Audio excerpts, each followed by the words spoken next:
When it happened, she didn't say, "Honey, we have to talk." I guess I should have seen it coming, but like most people comfortable in their lives, I ignored the signs until it was upon me. Some of us can be too trusting, but it happened, and we better get to it. My wife and I lived in a cul-de-sac. The 6 homes along the front end were modest 3-bedroom houses, while the 4 toward the back were larger 4-bedroom homes with more property. Living in the first corner home, I had never met or been invited into the bigger houses up the street, until the first block party the Goldsteins threw, inviting everyone. My wife Marcy, 47, and I, Rick, 48, are empty nesters. Since our youngest son Kyle, 18, went to college upstate, and our daughter Rhonda, 20, is in the Navy, much to her father's chagrin, I'm adjusting to civilian life after almost 30 years in the Army. We are the Westons. So here we were at the Goldstein backyard. Marcy was trying to endure Chuck Marston from across the street, who was talking her ear off about something. Chuck was probably trying to impress her with his stories instead of the topic itself. She rolled her eyes at me, giving me the save me signal, scratching her nose. Meanwhile, I was engaged in conversation with Jenny, a single mom whose husband left her with 2 kids and a weight loss journey. Jenny has lost the pounds at the gym and was enthusiastically sharing her fitness tips. I smiled at my wife and scratched my own nose. She shot me a look that said, "Stop talking to the blonde and come rescue me." Looking for a way to help, I took Jenny by the hand and led her over to Marcy and Chuck. "Chuck," I said, reaching over to shake his hand, "have you met Jenny?" He looked a bit confused but managed to pull it together and shake Jenny's hand. Seizing the opportunity, I rescued my wife. "My hero," she said, giving me a look that showed her amusement was waning. "Took you long enough. Let's go home," she said. "I need to get to the airport early for my flight." On our way out, we passed a young couple, the Nealons. Vincent Nealon nodded to me as he made way, while his wife, Leslie, smiled politely. We had done the obligatory chat with them, so we just walked on. For some reason, Vinny glanced at me, and Leslie's gaze seemed a bit strange, as if she was contemplating something with a hunger that felt unsettling. The way they looked at each other, then back at us, suggested a shared secret, almost conspiratorial. After years in service, especially the last spent in the intelligence branch, I had become a bit jumpy and eternally watchful. But I followed Marcy, hoping for some pre-trip intimacy. We weren't strangers to separations. I had flown off to wars and training missions for years. My posting in Korea had nearly strained our marriage, as we only saw each other twice that year. It was supposed to be 4 times, but we had a nasty argument in Hawaii, nearly leading to divorce. Long story short, years of military life take a toll on any marriage. The separations, stress, and distractions. Yeah, you get it. I knew Marcy had lost some of her spark when I returned, but we managed to get back on track. Still, I sensed something had shifted during those months apart. It's a common issue in military marriages. We all like to think that military personnel and their spouses are angels, but the reality is that we're all flawed. Most civilians don't understand the stress we endure.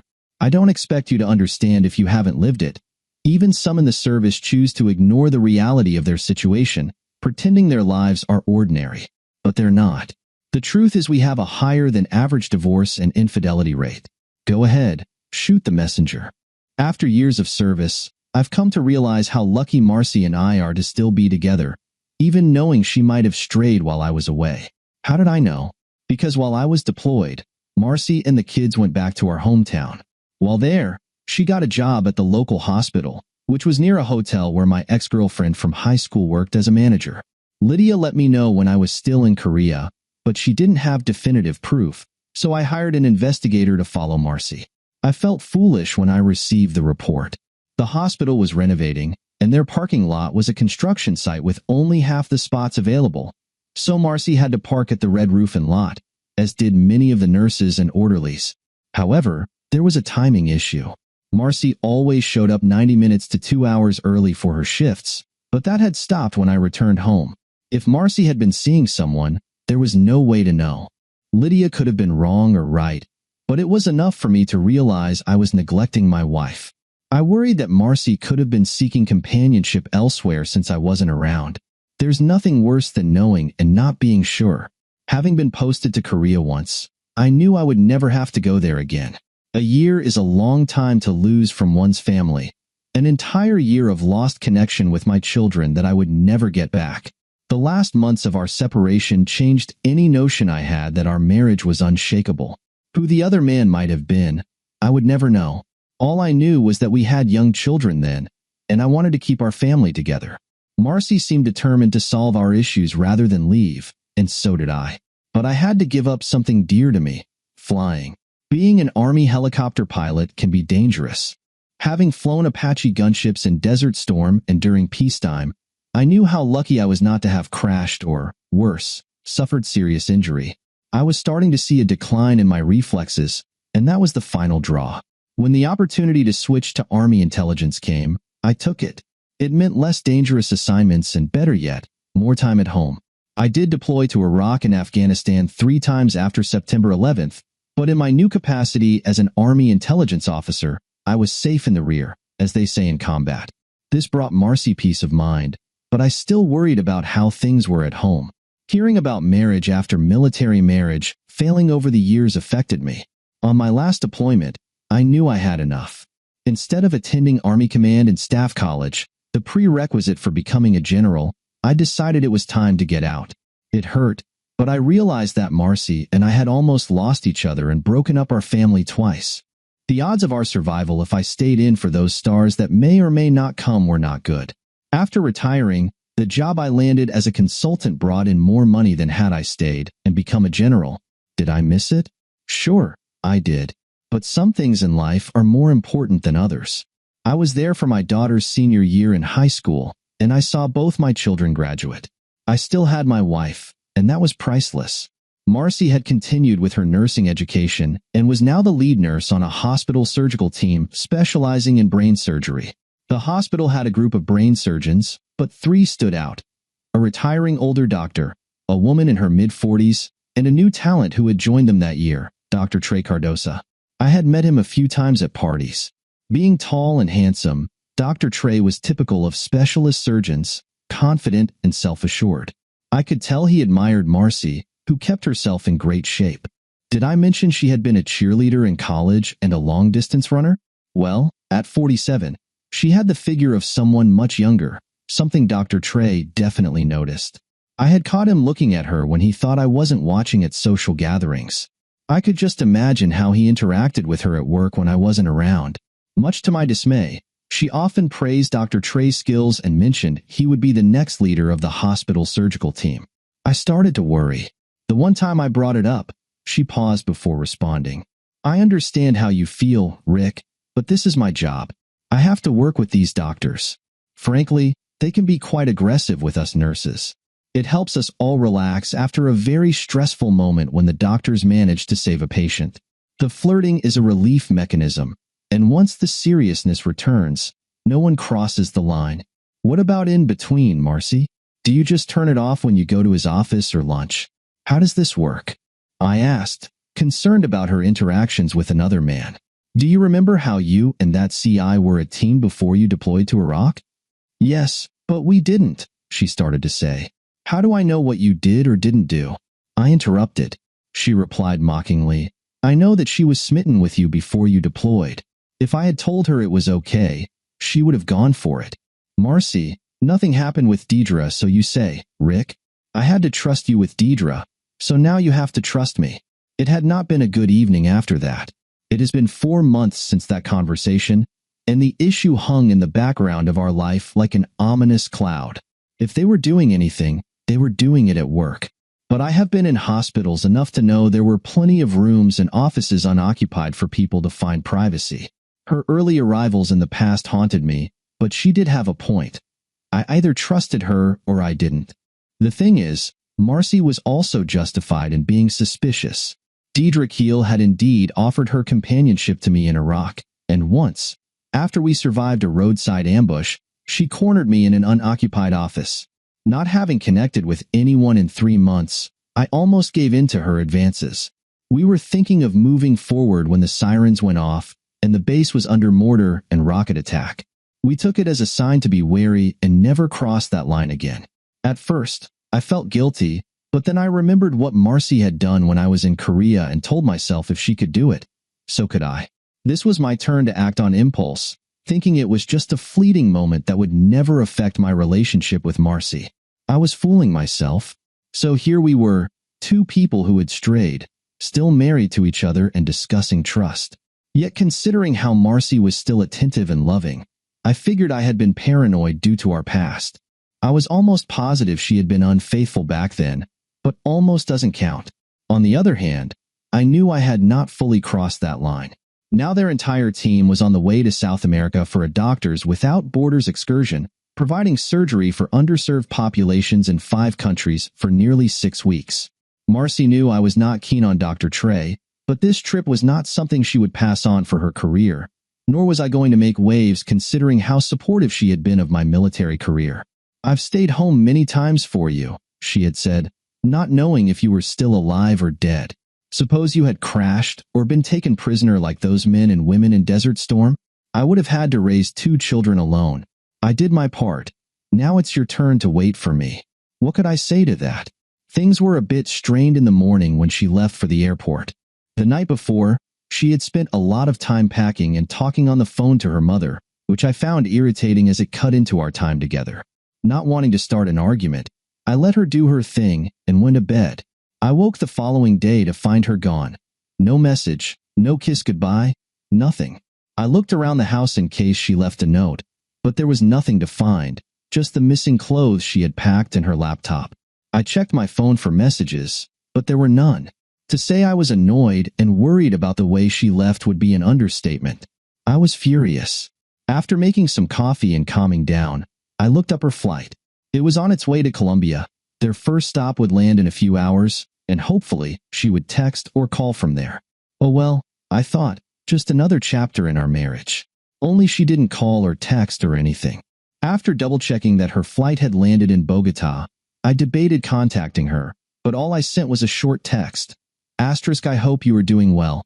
Nice way for you to leave, Marcy. Speaks volumes. Asterisk, I received no reply. Not the next day or the one after. Running had always kept me focused when I was stressed, and this time was no different.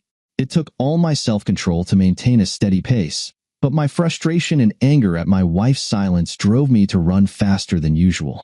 By the time I reached our cul-de-sac and sprinted the last block, I was out of breath and gasping for air. "Rick, are you okay?" I heard a familiar male voice ask. Looking up, I saw Vince Nealon in his front yard. They didn't live in the cul-de-sac, but their house was just behind ours, with our backyards separated by a small fence and a gate we never locked. Just past him, I saw his young wife on her knees working on the flower bed. Nice, I thought, as Vinny turned to see what I was staring at. "Nice view, eh?" he asked with a suggestive smile. I looked away and just nodded, my mind too preoccupied to take it all in. "Vince, I'm tired from my run and need to hit the shower. Catch you another time?" I said. "Sure," he replied. "Lizzie and I would love to have you over. I mean both you and Marcy." "She's out of the country for a few weeks," I replied, noticing Lizzie turning to smile while still working in the flower bed. "Oh, well, you can come by yourself then," he said. "We can grill some steaks. Bring a 6-pack or some wine if that will make you feel better." "Okay, I'll let you know," I replied. "You are always welcome, Rick," the younger man said with a knowing smile. "Right," I said, walking to my front door. "That's the long way around, Rick. You must be tired. Please feel free to go through our yard." I did, but my mind was on my wife and her disappearing act without a word. Still, Leslie's cheerful demeanor and warm smile were a close second in my thoughts. I wondered what it would be like to walk through her yard before heading into our house. After a shower and a cold drink, I looked around our empty home. The TV droned on as I waited for a call from my wife that never came. As night fell and still no message from Marcy arrived, I'd had enough and decided to call her hotel. I had her itinerary pinned and knew her room number. Knowing it would be around 10 at night, I called and was patched through, but there was no answer. "I'm sorry, senor," the manager said in good but accented English. "There appears to be no answer." "Who am I speaking to?" I asked. "Pablo Espinoza, hotel manager." "At your service, senor." And your name is? Rick Weston. Pablo, Mrs. Weston is my wife. I haven't been able to contact her since she left. Can you confirm that she is checked into your hotel? Do you know what she looks like? Have you seen her? Yes, senor. Sonora Weston checked in with all the others from the medical team. I saw her earlier with them in the dining room. They came back from the hospital after surgery. They all looked tired, ate, and then went upstairs. Can you send someone to check on her room and call me back? Let her know to call me. I will do so, senor, he replied before hanging up. I sensed a guarded tone in his voice, as if he was careful about what to say. Having dealt with people from other countries, I knew Pablo was not struggling with his English. Looking at my phone, I reviewed my contacts. I was trying to find the contact information for one of Marcy's nurses, Penny. Yes, she and Marcy were close. We had even gone to dinner with her and her husband last August. What was their last name? It started with a W. Penny and Josh Washington. Was Penny on the trip? Just then, my phone rang. I checked the caller ID, Pablo Espinoza. Hello, Pablo, I said. Any news of my wife? Oh, well, senor, she was not in her room. I don't know where she could be. Maybe she and some of the ladies are together in her room, or they went out. I realized I was getting nowhere with Pablo. He was becoming tight-lipped and uncooperative. Can you do me a favor, Pablo? Yes, senor. What is Dr. T.R. Cardo's room number? 514, senor. Why do you wish me to call him? I winced, seeing in the itinerary that Marcy's room was 515. Not at this time, Pablo. One more thing. Yes, senor? But I am kind of busy. Humor me, Pablo, and call the room of Mrs. Penny Washington, please. There was a slight hesitation, and then he replied, Si, senor. Wait, please. The line went to elevator music, even in South America. After a while, I heard 3 long rings before someone picked up. Hello? Penny replied. She knew it was me. I had a feeling Pablo told her who was calling. Hi, Penny, I said. Sorry to disturb you this late. Don't worry about it, she said. Why are you calling me? Is Josh okay? Ignoring her question, I took a chance. I'll get to the point. Where is my wife right now? Sure enough, there was a pause before her answer. Why do you ask me that? She replied, her tone tinged with irritation. But I could tell she knew. Don't play games with me, Penny. My wife's room is next to Trey's, and she is not in it. I think you know why. Rick, I think you need to talk to your wife, she replied. But I could have sworn I heard a man's voice in the background. Maybe I should talk to your husband about the man in your room, I countered. I have Josh's number. I wonder what he would think about you having a man in your room away from home. There was silence, then she covered the phone and spoke again. Okay, Rick, please don't do that. I beg you, don't call my husband. I don't care how many times you've cheated on your husband, Penny. If you don't tell me what you know about my wife, I will call him and let him know in seconds. Now spill it. Where is my wife? The hotel phones had a transfer option to the phones of other rooms. Penny was hesitant to cooperate, but I knew she wouldn't have time to warn my wife. The phone to room 514 was ringing. Why are you calling us? I heard Trey ask, thinking it was Penny he was talking to. Who the hell was US? But then I understood. The US was my wife and Trey. It's the arrogance that does it, I thought. I hate to spoil your evening, Trey, I said in a cold voice, but this is Rick Weston, and I want to talk to my wife. It took him a few seconds to recover, then he went into denial mode. They all do that, even the so-called smart ones. Why are you asking me? He asked with a smug tone. Trey, if you value those surgeons' hands or your eyes, I would put Marcy on the phone. Do you understand? Are you threatening? Put my wife on the phone, a-hole. I finally lost my temper with him. Some noise sounded like a struggle for the phone, and then I heard my wife's voice. Give me the phone, Trey. I heard her voice, still distant. I would say good evening, Rick, but we both know that's not true at this point. What are you doing in his room? I asked, trying to keep myself from losing my temper. Why haven't you called or replied to my texts? And again, what are you doing in his room? What the hell do you think I'm doing, Rick? She replied. I was having a good evening after a stressful day of surgery until you called to play Clint Eastwood. At least she hadn't taken the Duke's name in vain. Just tell me the truth, Marcy. Are you and that guy having an affair? She was silent for a second or two and then spoke to Trey. Can you give me a few minutes? She said to him before he grumbled something inaudible. Thanks, Trey. After that, neither of us said anything for a few long seconds. I tried to get myself under control, and I bet Marcy did too. She spoke first. Rick, this is not how I thought we would have this conversation tonight, but I guess we have to. I stayed quiet, a trick I had learned from interrogators. Once caught, perpetrators want to confess or spin their defense. Rick, I have been a good wife and mother of our kids, and everything I was supposed to be for us. I did all that for years. Well, I will be home in 6 weeks, and we can talk about where we go from here. But please, just this once, let me have this. Just once, if you don't mind. If I don't mind? I repeated in near shock. The nerve. I had planned on calling you in a couple of days after you, and Trey hung out. I snapped back. How convenient after you and the guy got together. Have you talked to them yet? They invited me over for dinner. Why? It's more than dinner, Rick, Marcy said. Lizzie wants you. She wants you to spend time with her. I have talked to her about it, and it's okay if you do. I'm not exactly an angel down here. Yeah, I can tell, Marcy. 24 years of marriage, and this is how you check out? You didn't even have the decency to give me the honey, we have to talk conversation in person. All that would have done is start an argument before I left. You think, I replied snidely, but then I may have asked you to stay and not go. I may have stayed, Rick, she said, her voice breaking, but I wanted this. I need this just once in my life before I get old. I need this to feel alive. Just once to feel like a professional woman on my own. Did I ask you not to go or not to be a nurse? Did you? Oh, I get it. On your own means without a husband, the wife title, and all that baggage, right? Rick, please don't take it like that. Look, when you were away all those years in the army, you were alone and judged by your profession. I want the same, just once. I want to do what you did. As for Trey, he's just a distraction, for heaven's sake. I did leave Lizzie for you, right? Other wives leave behind casseroles. You left me, she chuckled nervously at that. What can I say?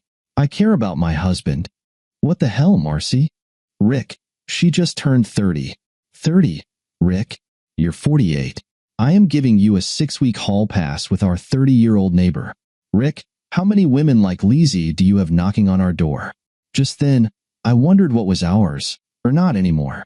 So you arranged a woman for me while you were with Dr. Trey? How thoughtful of you, Marcy. Pardon me if I don't say thank you. 6 weeks, Rick. 6 weeks, and we'll get together again. I won't ask you what happened, and you don't either. No, wait, there's something you should know.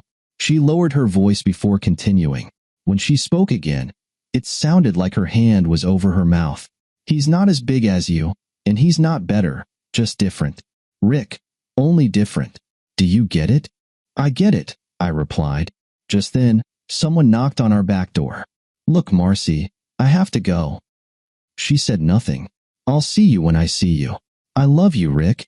I love you too, Marcy, but right now, I'm not sure that I am in love with you.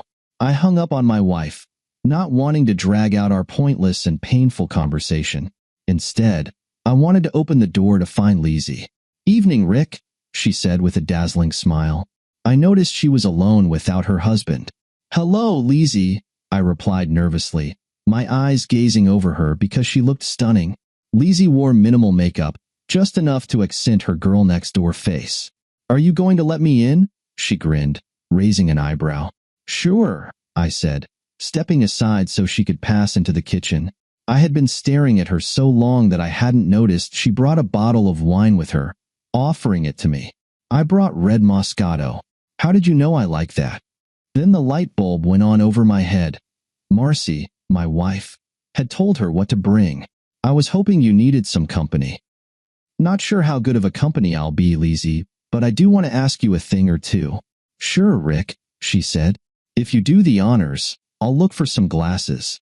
I pointed to the glass cabinet and reached for the corkscrew. Where's Vincent? I asked, refraining from calling him Vinny like everyone else in the neighborhood. He's off with his friends playing cards. I see, I replied, but in my mind, I mulled over how her husband had left his young wife alone. How many times had Marcy been alone while I was off playing helicopter pilot? How many times had I left her to fend for herself, alone and vulnerable? So Marcy is off to South America, she said as I poured wine into her glass. Have you heard from her? Funny you should ask. I was just talking to her. I almost said my wife, but stopped myself, feeling strange given our conversation. I mean Marcy, just as you knocked. Oh, I'm sorry, Rick. Did I interrupt? No, not really. We said just about all that needed to be said. I could sense her mood shift. Rick, I think we have to talk. We locked gazes, her expression uncertain, and then she nodded. Let's sit, I said, pointing to the living room. How much has she told you? She sat just far enough away from me, her legs crossed. That was going to be my question. Why don't you start? It's only fair since I barged in, she replied. I had hoped Marcy would have talked to you before she left. Did she? No. I had to play phone tag with her only to find out my wife is holed up with her doctor boyfriend in South America. Then she told me to talk to you. So let's stop playing this game and tell me what you and she planned before she left. Lizzie nodded and took a good pull from her glass, perhaps needing some liquid courage. I guess some time ago, she and I ran into each other at the mall. We hit it off and had drinks one day in our backyard. I don't know where you and Vincent were that day, but you know us girls and drinks. Before long, I was talking about my marriage and my husband's odd desires. She paused, as if trying to decide what to say next. I maintained silence, waiting for her to continue. You see, Rick, my husband likes to share me. Share you? I asked, a bit confused. With other men? Yes, she confirmed, and I managed to blurt out, that's interesting. And you told Marcy this, I gather? I was tipsy, and Rick, can I be honest here? Sure, be yourself. I find you attractive. Don't take it the wrong way, but I like older men. I was flattered I fit her type, but I questioned why she would tell my wife. Because I wanted her to know and let me have a shot at you. Well, I did ask you to be honest, I replied, and she raised her glass in a toast, licking her lips. How did my wife handle that? I was surprised she just listened and said nothing, Lizzie continued. Nothing at first, that is. She was a bit shocked at first, I guess. She asked me to explain how it works between Vince and me. As she explained, her eyes drifted off, lost in thought. Well, Marcy never brought it up with me, I said. At first, I asked her not to, and to just think about sharing you with me, then to get back with me if she was willing. I scoffed at the nerve of this woman, wondering what it must be like to be married to Vincent or him married to Lizzie. So Marcy never talked to you about, you and me? She actually dropped that bomb on me over the phone just as you were on your way here tonight. Wow. I took a drink myself, nodding. Rick, you said you found out about her and her doctor friend tonight? I wouldn't call a man who beds another man's wife a gentleman. I agree, she said. My husband shares me, but I never go behind his back. So Vincent knows you are here? Of course. My husband has known I am attracted to you since you moved to our neighborhood. I haven't had a steady lover for a while and have been looking. You have steady boyfriends on the side? I only had one of those before. It lasted 2 years on and off, but mostly we take trips out of town and meet men Vincent finds online. What does Vincent do while you're with the guy? Vince finds men online who are willing to let him in the room. He likes to watch, but it's also safer that way, I guess. Okay, I replied, shaking my head. How long have you two been doing this? About 4 years, she replied nonchalantly, as if we were discussing gardening. So what happened with Marcy after you asked her? Oh yeah, Marcy, she replied with a smile. She came over a couple of weeks ago and said she was willing to, but I would have to do it with you while she was out of the country with her surgery group. Did she say anything to you about what or whom she was going to be doing while she was away? No, but we women can tell. I had a feeling she was doing a conscience trade-off. What do you mean? Well, from what you tell me, she probably knew what she was going to be doing while she was away. Permitting me to have access to you was perhaps something to alleviate her conscience. Lizzie shook her head. Then I honestly wish she had talked to you beforehand. I don't like this cheating, Sneaking around stuff, I said. I didn't respond right away, not because I disagreed, but because I felt guilty about my own actions. Here she was, involved in something behind my back, and I couldn't shake the weight of my conscience. I have something for you, Lizzie said, pulling a letter from her purse. Your wife left this for you to read before we did anything. She handed it to me. Go ahead and read it. I'll step out to the restroom if you don't mind. She gestured toward the hallway, asking for directions. To your right. You can't miss it. Thanks. I'll be back in a moment, Lizzie said, smiling as she emptied her glass. The envelope was plain, just like the ones we had in my office down the hall. Written on it was one word, Rick. Taking a deep breath, I opened it and began reading. Dear Rick, I'm a coward, and by the time you read this, you will know that I am breaking our vows with Trey. But before you pass judgment on me, think about your time in Iraq. I have no proof, but I'm almost positive that you and Deidre were involved during your deployment. Remember how I helped you study for your classes when you switched to Army intelligence? Part of that was learning about interrogation and interviewing. People who lie tend to look away when questioned, and you, my dear husband, did just that 3 times when I mentioned her. You're a terrible liar, Rick, but I'm no better. When Trey first put his hands on me, I never told you. Maybe I should have. Perhaps I should have had an affair during all those years that I was home alone and lonely while you were away. Lord knows I was tempted, especially by some of your friends when you were out in the field. Then you went to Iraq, and your friend came home before you did. She visited me and had that smug look on her face, saying she took care of you while you were gone. When you returned, I knew exactly what she meant. I know 2 wrongs don't make a right. I also know that there's a chance you and she did nothing. In that case, I would be the first to cheat with Trey. But I suspect you did something, perhaps not with her, but I can't be sure. I'm done being the dutiful wife waiting at home while you're off serving. When Lizzie told me she was interested in you, I spoke with both her and Vincent about it. He admitted they have an open marriage. So, here's the situation. I'm going on this trip, and during my absence, I am not your wife, and you are not my husband. You have a 6-week hall pass, and I'm giving myself one too. If you and I still love one another, we can work through this when I return. If not, it will hurt, and I'll mourn what we had. But I can't see us being married without exploring this. Know that I am making this choice freely. I don't love Trey, but I find him attractive. He will just be a memory when I return, if you will still have me. What I do with him after you divorce me won't matter. Rick Weston, you are still the love of my life, even after everything. It has been a privilege to be your wife and the mother of your children, but I need a break from us. Lizzie is eager to spend time with you until I return. Vincent would pay to let him watch, but that's your choice. I'll leave you with this thought. If you love someone, set them free. I'll be back in 6 weeks. Love you always and forever. Marcy. P.S. Lizzie was supposed to get tested before she came over for the first time. Make sure she shows you that. Trey and I were both tested before we left. I will get tested for you before my return and won't be with anyone else until we meet. Then I'll show you my test results. Please have one done a week before I return and abstain as well if we are to make this work. This will be our first sign of trust. I have reserved a room for us at the Ambassador Hotel near the airport if you still want me. Meet me there 2 hours after my flight is due back. I plan on going there alone after my arrival. Please don't come to the airport when my flight lands. I would prefer no scene. Either take me back or walk away. I plan on seeing you at the hotel. I'll be waiting for you in the lobby. When I finished reading it, I noticed Lizzie at the kitchen island filling her glass again. Are you okay? She asked. I will be, I replied. She nodded and came back with the bottle and her filled glass, sitting next to me. This time, she refilled my glass and turned to look at me with those bright eyes. So, Rick, what do we do right now? We're not going to do anything, I told Lizzie firmly. You and Marcy have been planning this little scheme for 2 weeks, and I'm just now hearing about it tonight. From what you're telling me, I get the impression she's had something going on for some time before that. Am I right? I guess so, she said, looking down.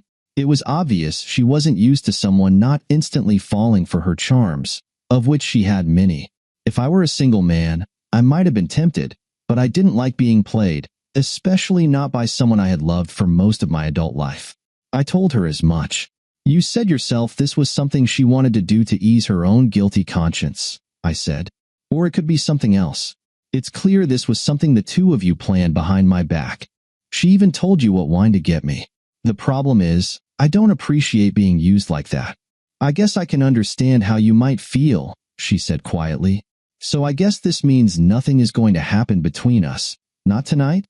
Basically, it means I have a lot to think about and a lot to consider before I do something drastic, I said. I wanted her to think there was a chance that something might happen. That way, she would be more open to answering my questions. Right now, though, I needed information. There were too many things about this whole situation that didn't sit right with me. There's a saying that military people are very familiar with. Know your enemy. I hated thinking of Marcy as the enemy, but in my mind, she had drawn first blood, and I was determined to win by any means necessary. So, Lizzie, I said, can we count on you joining us for dinner in a day or two? I don't know, Lizzie, I replied. Right now, I'm not really in the mood for company. I have a lot to sort out. We'll see, okay? She said quietly. Just know that I'll be available for you anytime. I appreciate that, Lizzie, I said. Good night, and thanks for the wine. Standing up, she took that as her cue to leave, which she did. I admired her as she walked away. I couldn't help it. After she left, I picked up Marcy's letter and read through it again. It's amazing what you can see if you take the time to analyze a letter like this. For starters, I couldn't help but notice the bitterness when she wrote about Deidre, the CIA operative I worked with in Iraq. Marcy even admitted she wasn't 100% certain that Deidre and I had been involved, but she still referred to her in a derogatory way. Just a few paragraphs later, she was all but demanding I be with Lizzie. How could she go from one extreme to the other in such a short space? That didn't make much sense to me. It's true that Deidre and I had shared a moment in Iraq, but it happened right after we survived an ambush, and we never had any sort of relationship beyond that. We certainly didn't spend weeks plotting it like Marcy obviously did with Trey and Lizzie. I remembered having mixed feelings about it at the time. On one hand, I felt guilty about what had happened, but on the other hand, I already suspected Marcy was being unfaithful, so I felt justified. I also wondered why Marcy didn't want me to meet her at the airport when she came back. I could understand her being concerned that I might react violently, but I had never given her any indication of that in the past. Why would she ask that I meet her in the lobby of the Ambassador Hotel? Why not come straight home? Then it hit me. Was she really that devious? The fact that she had plotted this right under my nose answered that question. But what the hell was really going on here? I turned and looked in the front room, searching for anything that didn't belong. Anything that might be a surveillance device like a camera or a microphone. I looked at the smoke alarm. Could there be a hidden camera installed there? I decided to make a couple of calls but didn't want to make them inside, just in case I was being monitored. I grabbed Marcy's itinerary, went out the front door, and sat in the swinging chair I had installed there some time back. Marcy knows that I'm a consultant, but what she doesn't know is that I'm actually the senior security consultant for Acme Global, a huge corporation with interests and offices around the world. It's my job to ensure those offices remain safe and secure, which means I have contacts I can reach out to if I need something done. My first call was to Alan Williams, the top tech specialist in my department. He was more than just good. He was the best in his business. Williams, he said when he answered the call. Alan, this is Rick, I said. How's it going? Going pretty good, boss, he replied. But I get the feeling you didn't call me just to ask how I was doing. No, I didn't. Alan, I could use your expertise. I gave him the Reader's Digest version of what had happened and expressed my concerns. I'm sorry to hear that about you and Marcy, Rick. I understand your concern. Tell you what, give me about 45 minutes to get some gear together, and I'll be right over. Thanks, Alan. I appreciate that. We ended the call, and I scrolled through my contacts to find the second number. After I found it, I placed the call. Hola, Senior, Rick said, the jovial male voice on the other end. Ernesto, how are things with you, my friend? I asked. Ernesto was my go-to man in that area of South America, based at our office in Bogota, the same city where Marcy and her associates were currently based. Oh, doing well here, boss, he said. I wasn't expecting to hear from you today. What can I do for you? I gave him the same rundown I had given Alan. Damn, he said when I finished. I am truly sorry to hear that, my friend. I take it you need eyes and ears on the ground here? Yes, Ernesto, I said, providing the name of the hotel where Marcy was staying, along with the room numbers of her companions. I also told him about Pablo, the hotel manager, whom I had spoken to before. Can you do that? See, my friend, I can get you anything you need, he replied. I take it you want audio, video, and pictures? Yes, the works. And I'd like a daily recap if that's all right. Let me know if you need any walking around money, and I'll wire down what you need. I'll also send you their itinerary for the next few weeks. Sounds good, he said. You want anything special done with them? I knew Ernesto had connections in both high and low places, but I wasn't quite ready to go there just yet. Not yet. Right now, I need information. We have 6 weeks. Okay, you're the boss, he said. Let me get started, and I'll be in touch. Thanks, Ernesto. I really appreciate it. I'll make it worth your while, I said and added, give my best to your family. Ernesto was married with 5 children, and he loved them all dearly. I know you will, and thank you. I'll pass that on to my wife and the kids. After we ended the call, I scanned Marcy's itinerary, converted it to PDF on my phone, and emailed it to Ernesto. After confirming that he received the file, I put my phone away. Shortly afterward, Alan pulled into my driveway. He got out of the car and walked up carrying a large case I knew was full of electronic gear. We shook hands on the porch, and I ushered him inside. As I watched, he pulled some gear out of the case and began his search. In 30 minutes, he discovered miniature wireless cameras in several rooms of the house, mostly installed in the smoke detectors. All of them appeared to be sound or motion activated. There were cameras in almost every room of the house except for the bathrooms. We also found a few tiny microphones, and Alan discovered that our landline had also been bugged. These units don't have much range, Alan said. There's got to be a receiver around here somewhere. Maybe it's in the garage or the attic. We searched the garage but found nothing. I escorted him to the attic after grabbing a flashlight, and we looked around. Sure enough, there was a box in one corner of the attic with a laptop attached to it. When we moved the laptop, the screensaver came up. It was locked, and I had no idea what the password might be. Alan checked it out carefully. It looks like this thing saves whatever audio and video the cameras and microphones gather, then uploads everything to the cloud later using wireless.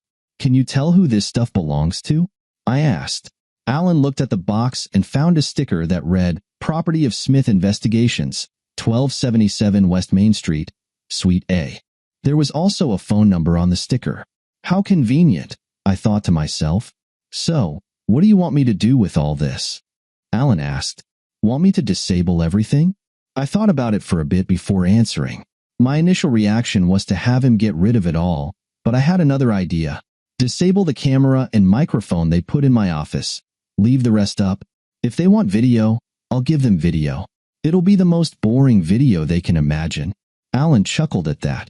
I also had some ideas about using this gear to mess with Marcy's head a bit. Okay, he said. We left the attic and went back downstairs. Alan got rid of the camera and microphone in my office, then looked at the computer Marcy and I shared that sat on the desk. You want me to check that out as well? He asked. Yeah, let's cover all the bases. I brought the computer up and watched as Alan did his magic. Sure enough, Marcy had installed a keylogger program on it the night before she left. Since I hadn't used it, there wouldn't be anything for her to capture. After performing a thorough scan, he also found some surveillance software that either she or her private investigator had installed. He cleaned it all up and ran another scan.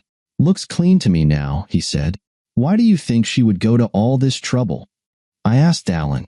Well, if I were to guess, I'd say she intends to set you up for something, he said, confirming what I had already suspected.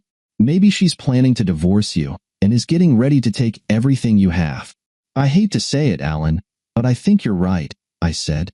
Mind if I make a suggestion? He asked as he put his gear away. Not at all. If she had an investigator come in to install all this stuff, chances are he still has a key to your house, Alan said. After all, he'd have to come back at some point to collect his stuff. If I were you, I'd have the locks changed immediately and I'd change the code on your security system. That's a good idea. I'll call a locksmith right away. Thanks for coming out, Alan. I really appreciate all your help. After we said our goodbyes, I pulled my phone out and looked up a locksmith. I found one and called. It would cost me an extra $50, but it was worth it to me. The last thing I wanted was some private investigator coming into my house. As I waited for the locksmith, I sat down at the computer Marcy and I shared. I fired it up and logged in as Marcy. I wanted to find out what she had been up to lately, and I figured this was as good a place to start as any. I pulled up her browser and opened her web email client. It came right up without even asking for a password. Apparently, her credentials had already been cached, and she hadn't changed it the way I suggested. This was one time I was actually glad she didn't follow my advice. Normally, I didn't snoop on her computer usage, choosing not to invade her privacy, but this was different. In my view, she had declared war, and I was determined to win. I looked through her emails. Most of it was spam, but there were a number of emails between her and Trey, the doctor she was involved with in Bogota. Rather than read them all at once, I performed a search and was presented with several email threads between them that went back more than a year. Interesting, I thought. I selected them, then exported and saved them to a thumb drive so I could go through them later. There were several emails between her and the kids, small talk mostly, and nothing of note. By then, the locksmith arrived, and I showed him the doors I needed new locks on. I turned him loose on that and went back to the computer. Going through the threads between Marcy and her doctor, I found one with the subject, lawyer. Curious, I opened it up. The first email was from her telling Trey that she had just spoken with her lawyer, one Allison Hargraves, and had read the proposed divorce settlement and postnuptial agreement. She argued against doing it, but wrote, "I really don't care at this point. I'm going through with this no matter what." "You're actually going to divorce Rick?" he wrote back. "I thought you loved him. You said you intended to spend the rest of your life with him. What's going on?" "I do love him," she answered, "and I intend to spend the rest of my life with him, but things are going to be different from now on. He's had 30 years to live his life his way, and now it's my turn to do the same on my terms." "What are you planning?" he asked. "I've got a letter I'm going to have Leslie give him," she said. "I told him in the letter that he needs to meet me in the lobby of the Ambassador when we get back. That's where I'll have him served with the papers.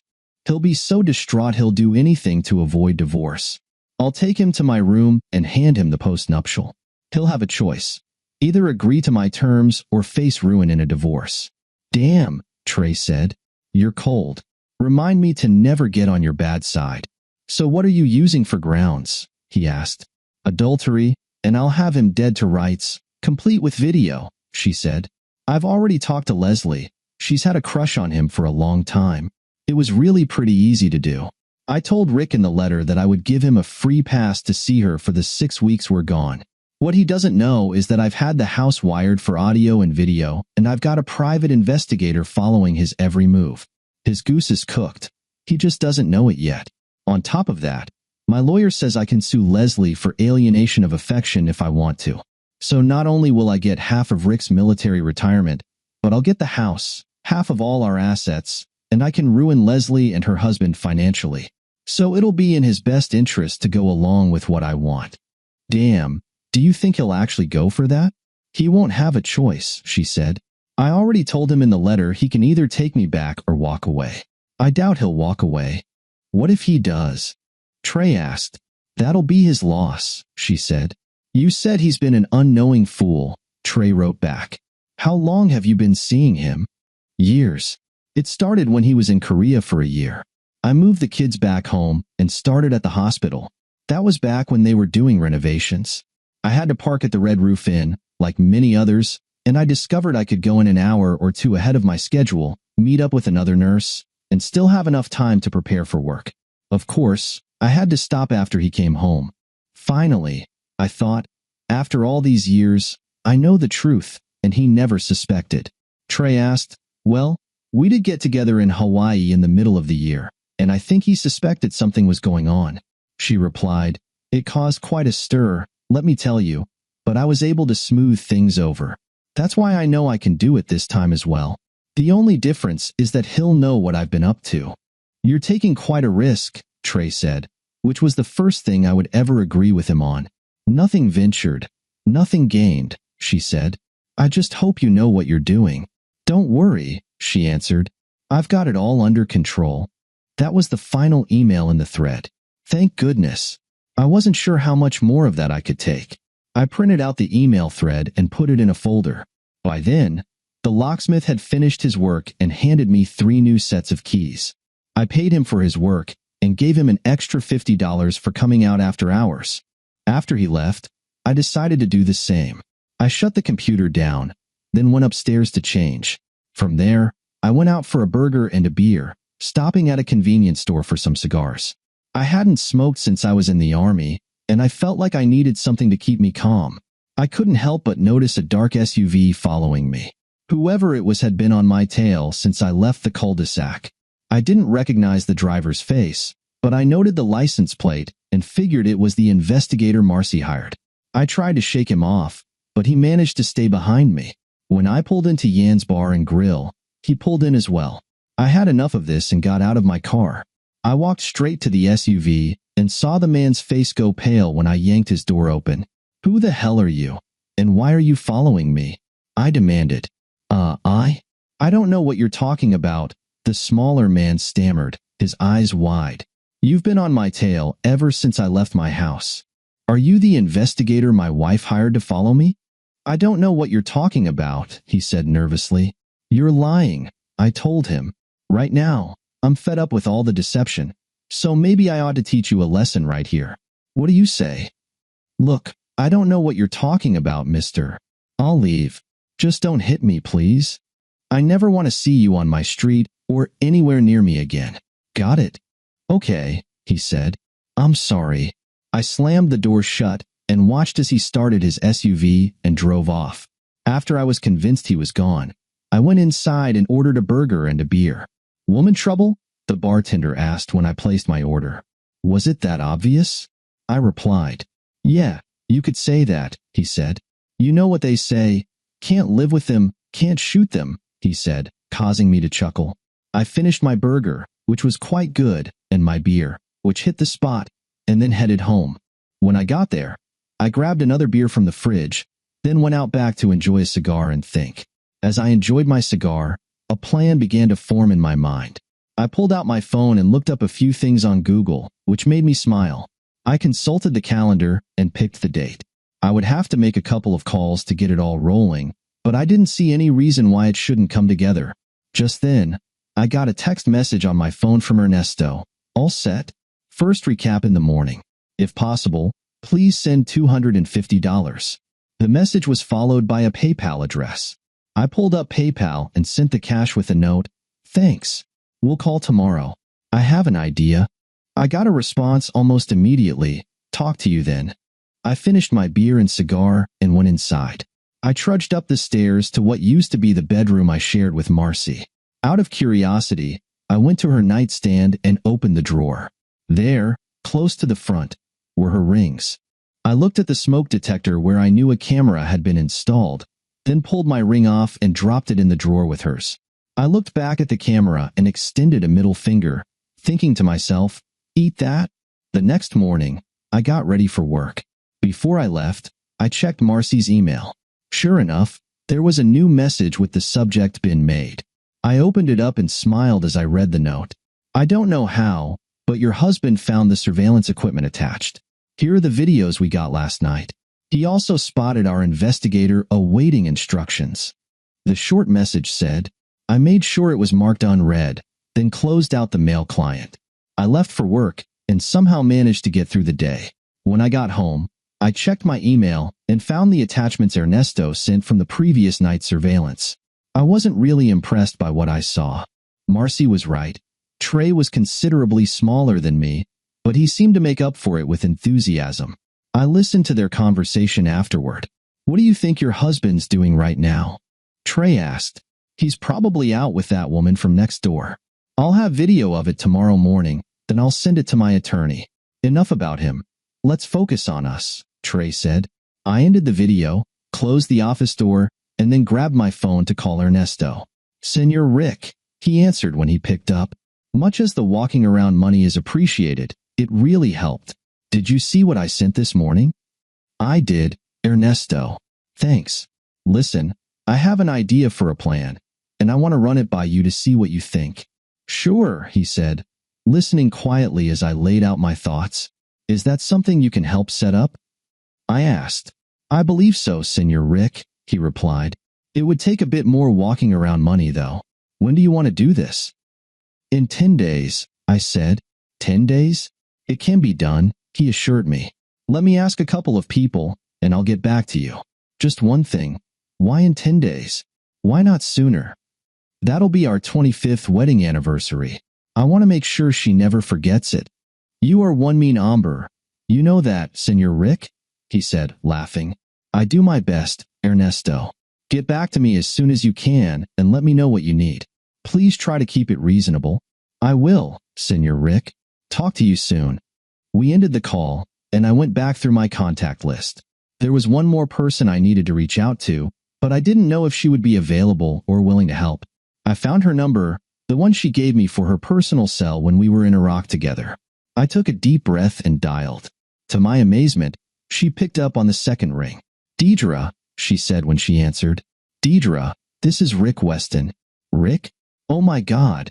It's been forever, she exclaimed. How are you doing? Could be better, I told her.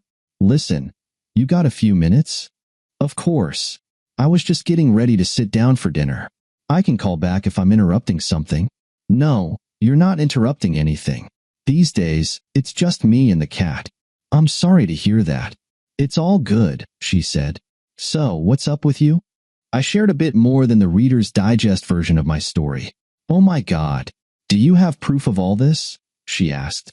Yes, emails, pictures, videos, you name it, I replied. She mentioned that someone had talked to her and said something about us taking care of each other. Let me read you what she wrote. I pulled out Marcy's letter and read from it. She came to visit me and, with a smug look, told me that she took care of you over there and then walked off before I could ask what she meant. But when you came back, I knew precisely what she meant. I read that part where Deidre said she specifically told Marcy that we were a team, that we looked out for each other. Look, I shouldn't have done what I did with you, and I'm sorry if I compromised you in any way. That's on me, and I'll have to live with that for the rest of my life. That was the only time I ever crossed that line. But none of that excuses this in my opinion, I said. Rick, you have nothing to apologize for. We were both pretty rattled after that ambush, and frankly, I'm not sorry. It's not like we plotted and schemed behind her back.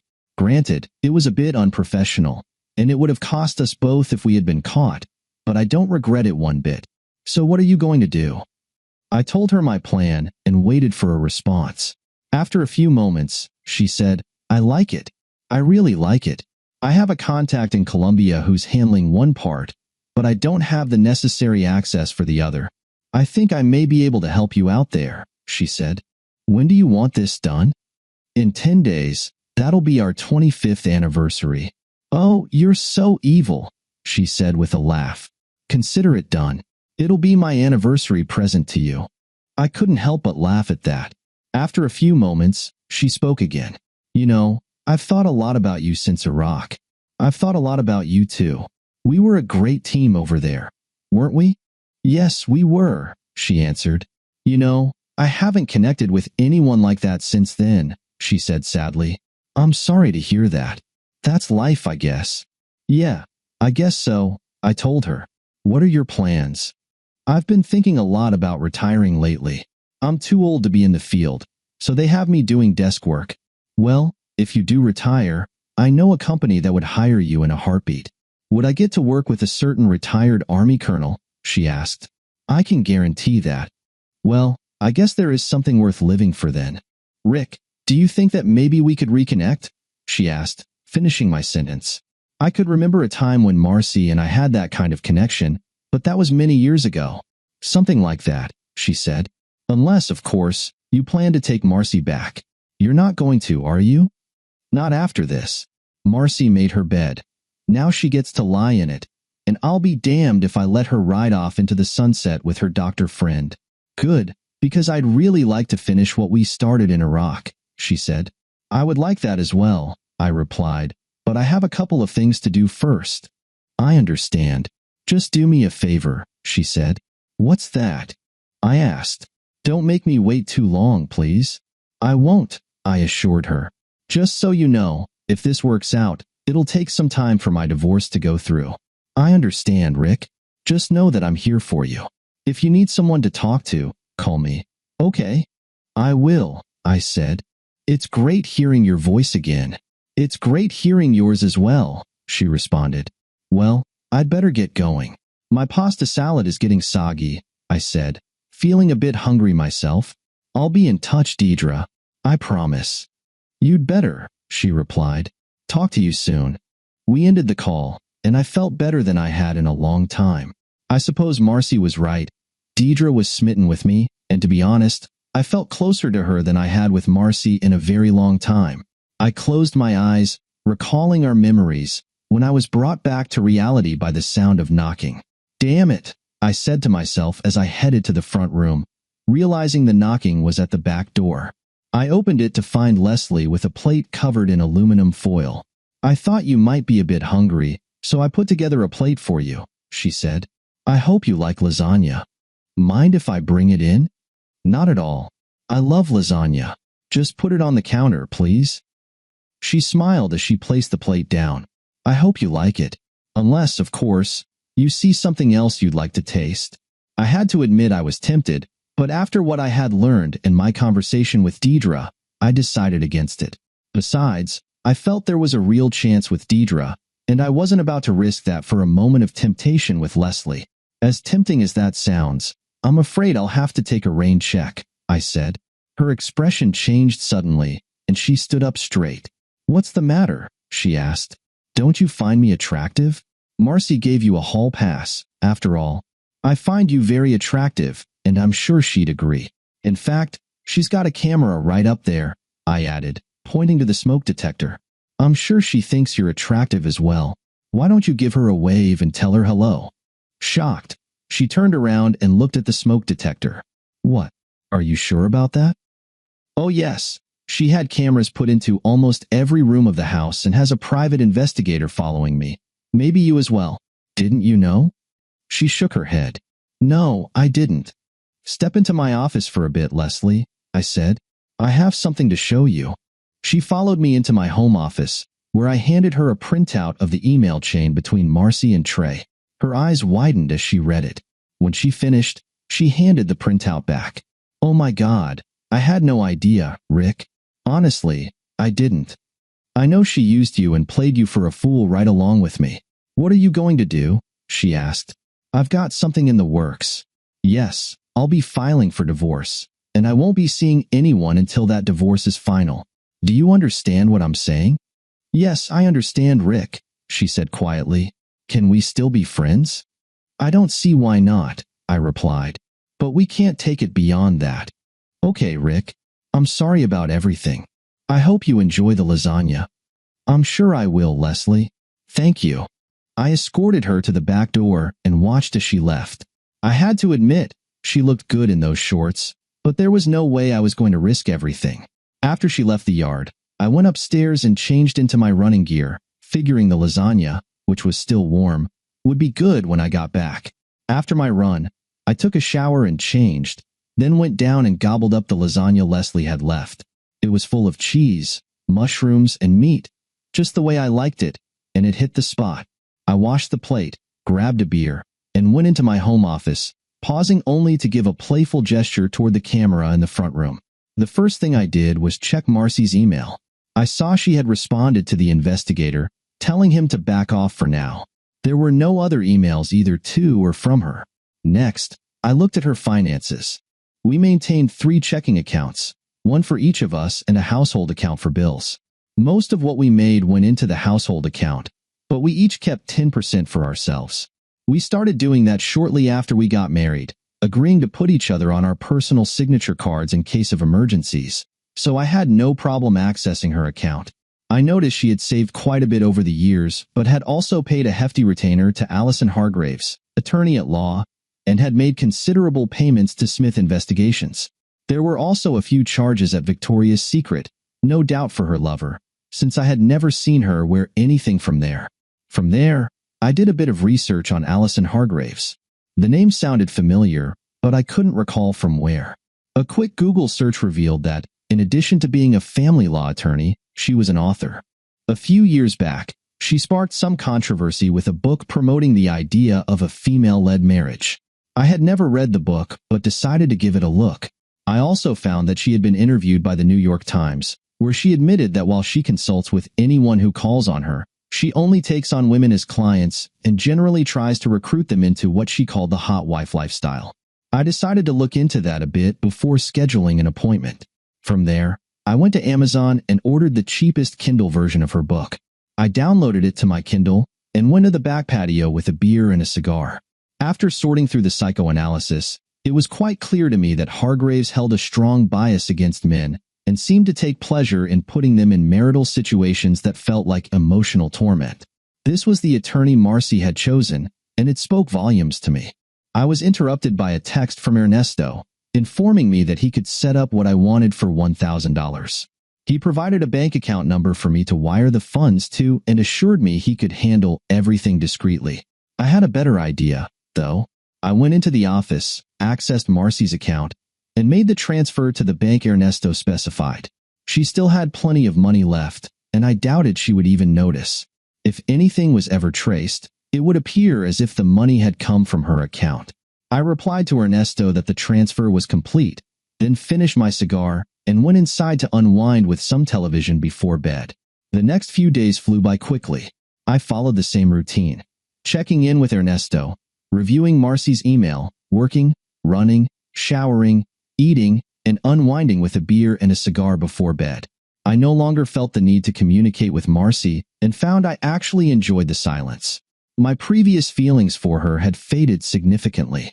I only saw Lizzie once after I showed her the email chain I had printed out, which was the next day when I returned her plate. Vince invited me to stay for dinner, but I declined, saying I had things to do. I was relieved that Lizzie stayed away. I didn't need any distractions. The only thing that kept me going was my periodic phone calls with Deidre. I had gotten into the habit of calling her every couple of days just to say hello. We talked about many things, our lives, hopes, dreams, and even our pets. The more I spoke with her, the closer I felt to her, and I began to realize I was developing feelings for her. I managed to arrange an appointment to see Allison Hargreaves.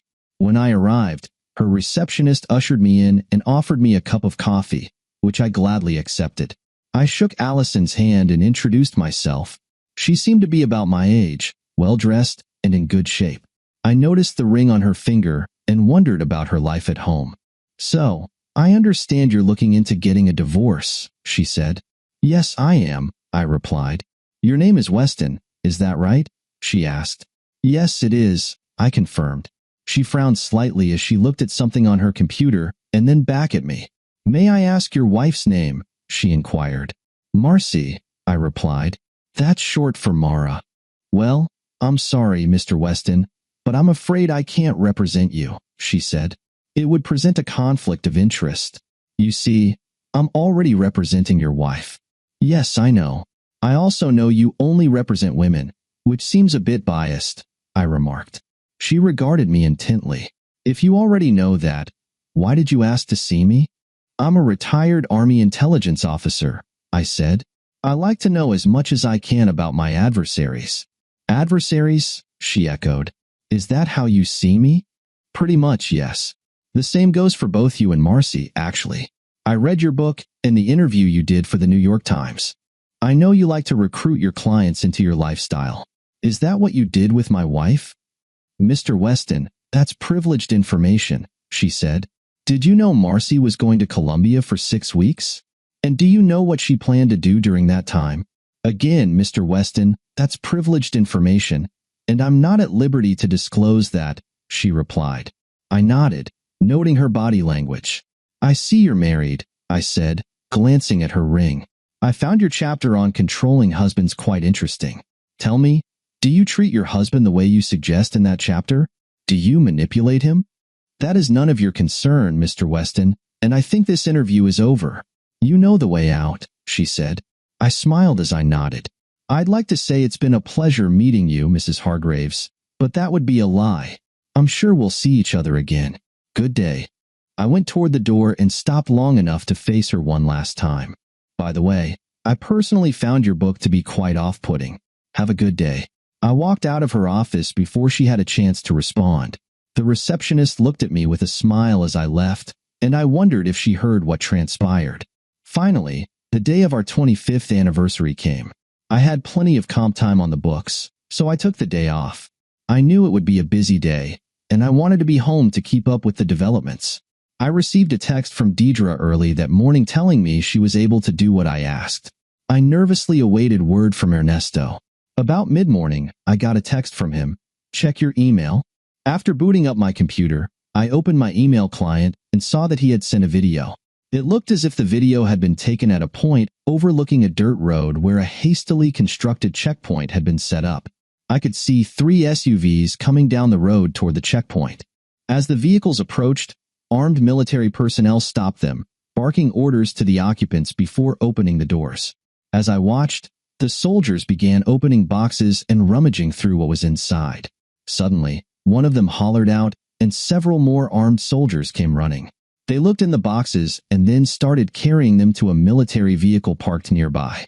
One of the soldiers pointed his rifle at the driver's side door and barked an order. The door opened, and I saw Trey stepping out with his hands in the air. Marcy came around from the passenger side, walking between 2 armed soldiers. They were roughly handcuffed and then placed in the back of a military vehicle. A tow truck arrived, connecting the SUV they were in and hauling it away. The soldiers inspected the other 2 vehicles before finally waving them on. To say I was shocked would be an understatement. I pulled up my phone and called Ernesto. "Hola," Ernesto said when he answered. "I take it you've seen the video?" "I have, Ernesto. What the hell happened?" "Well, we got the stuff just as you asked, only a couple grams, just enough to get her deported. Unfortunately, my men weren't able to plant it on her. Turns out her lover, Dr. Trey, has been smuggling fairly large quantities of cocaine and heroin for a while. There were already several kilos in the vehicle and boxes marked for medicine. My men saw the stuff being packed and loaded, so they backed off. They didn't want to get mixed up with any cartel business, and I don't blame them. Neither do I. So where are Marcy and Trey now? Was she involved in this?" "They're both being held in jail," Ernesto said. "It looks like she may have known about it, but I'm not sure to what extent. They have 48 hours to turn this over to a judge, and it could take up to 90 days for them to investigate and decide whether or not to prosecute. From what we saw, though, I don't think it'll take them that long." "So what happens to them? Do you know if the consulate has been made aware of this?" "I'm sure the consulate in Bogota is aware of it by now," Ernesto said. "This happened fairly early this morning. Keep an eye on things for me, Ernesto." "I will, boss. I'm sorry this happened. I know it's not quite what you were expecting." "Don't be sorry. It's not quite what I had in mind. But if she's involved in trafficking drugs with Trey, she deserves whatever she gets." We ended the call, and I immediately called Deidre to let her know what happened. She didn't sound all that surprised. "Do you have a line on what's going on down there?" I asked. "That's not my particular area of concern, but I know the station chief down there, and I can make a call to see what I can find out." "Please do," I said. "I'll call you as soon as I hear something." While I waited to hear back from her, I gathered a trash bag and went through the house, removing all the cameras and microphones Marcy's PI had installed. I also went into the attic and grabbed the receiver and laptop, shoving it all in the bag without caring if anything broke, then set it in the driveway in front of the garage. I called Smith Investigations. "Smith Investigations," a female voice said. "I'd like to speak with the head there, please," I said. Okay, sir. "One moment, please," she stammered.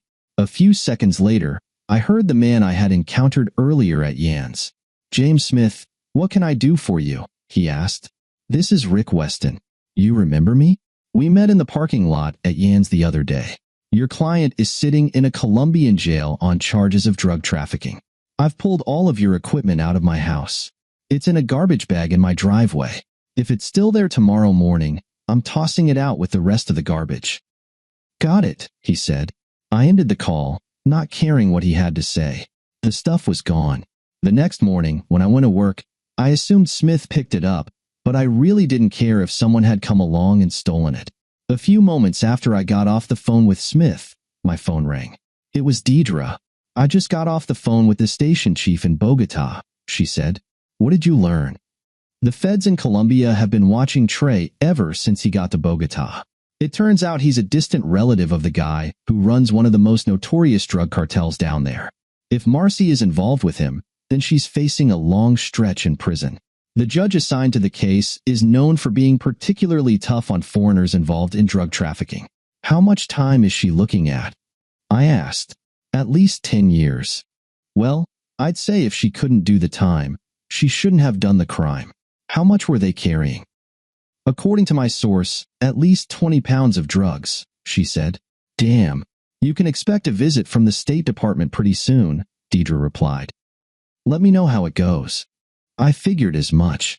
I'll call you when I hear something. So what are you going to do now? She asked. Get a divorce. There's no way I'm staying married to someone who's gotten involved in this. Good, she replied. After we ended the call, I dialed the hotel in Bogota where they were staying. Pablo answered the phone. Good morning, Pablo, I said. This is Rick Weston. Can you please put me through to Penny Washington's room? Yes, Senior Weston. I will be happy to do that for you. Penny picked up the phone after the first ring. Hello, she said nervously. Penny, this is Rick Weston. I've been trying to get in touch with my wife. Today's our anniversary, and I wanted to say hello. Any idea where she is? Is she out celebrating with Trey or something? No, Rick. She's not out celebrating, Penny said, sounding like she was about to start crying. What's the matter? Oh, Rick, it was horrible. We were heading out to a village, and we got stopped at a checkpoint. Marcy and Trey were arrested. The soldiers said they were transporting drugs. They questioned us at gunpoint, and I thought they were going to kill us. They took Marcy and Trey away and escorted us back to the hotel. They kept asking us if we had any drugs, but we didn't know what they were talking about. They finally told us to stay at the hotel and not go anywhere. We're pretty much on house arrest here. I see, I told her. Sounds like you had a bit of excitement. So what's going to happen now? I don't know. The Doctors Without Borders people told us to stay put for now. They said we may have to stay here for as long as 3 months. I'm sure they just want to do a thorough investigation. Penny, have you told Josh yet? No, I haven't. Have you talked to him since the last time we spoke? No, Penny. I've had enough on my plate since you guys left for your little South American adventure, but I do plan on speaking with him soon. Please, you can't tell him what's been going on, she pleaded. It'll destroy him. Not as much as your dishonesty will destroy him, I said. Don't you think your husband deserves to know what kind of woman he's married to? I'm begging you. Please don't, she begged. Have a good day, Penny, I said before ending the call. What she didn't know was that I already had video evidence of her with her doctor companion. I looked through my contacts and found Josh's cell number. I decided to give him a call. Josh, he said when he answered. Josh, this is Rick Weston. Do you have a couple of minutes? Yeah, sure, Rick. What's going on? I gave him a brief version of what had been happening in Colombia, including the drug arrest, and offered to email him video evidence of Penny's activities. Yeah, email it to me, he said. I had a feeling something was going on. Penny just didn't seem to be herself the last few times I talked to her. I'm sorry, Josh, I said. I just didn't feel it was right to keep it from you, and I've had a lot to deal with myself. No problem, Rick. I understand. I'm sure it hasn't been easy for you. So what are you going to do? I asked. I can't see getting past this, he said. It's not the first time she's been unfaithful, but by God, it's going to be the last. Thanks for letting me know. We ended the call, and I emailed him several videos that had been captured in Penny's room. My next call was to a divorce lawyer. I set up an appointment to see her in 3 days. A couple of days later, I was called up to see my immediate supervisor, Bill Hastings. When I got to his office, I noticed a tall man in a dark suit. He stood as I walked in. Rick, this is Thomas Herman, Bill said. He's with the State Department. Tom held out his hand, and I shook it. Tom, this is Rick Weston. Pleasure to meet you, Mr. Weston. The pleasure is all mine, I said. Call me Rick. What can I do for the State Department? Well, Rick, your wife Marcy has been taken into custody by federal authorities in Colombia. She's been charged with drug trafficking. Drug trafficking? I asked. Are you sure about that? She's supposed to be down there with a group from Doctors Without Borders. I find it hard to believe she'd be involved with anything like that. Of course, I lied. I felt it better to put on a good face and play the part of the grieving husband. Is there anything you can do to help her out? I mean, she is a U.S. citizen. I'm afraid not, Rick. You see, Americans in Colombia are subject to the laws there. If they break the law, they're subject to arrest by local authorities. We can't just go in and get them out of prison.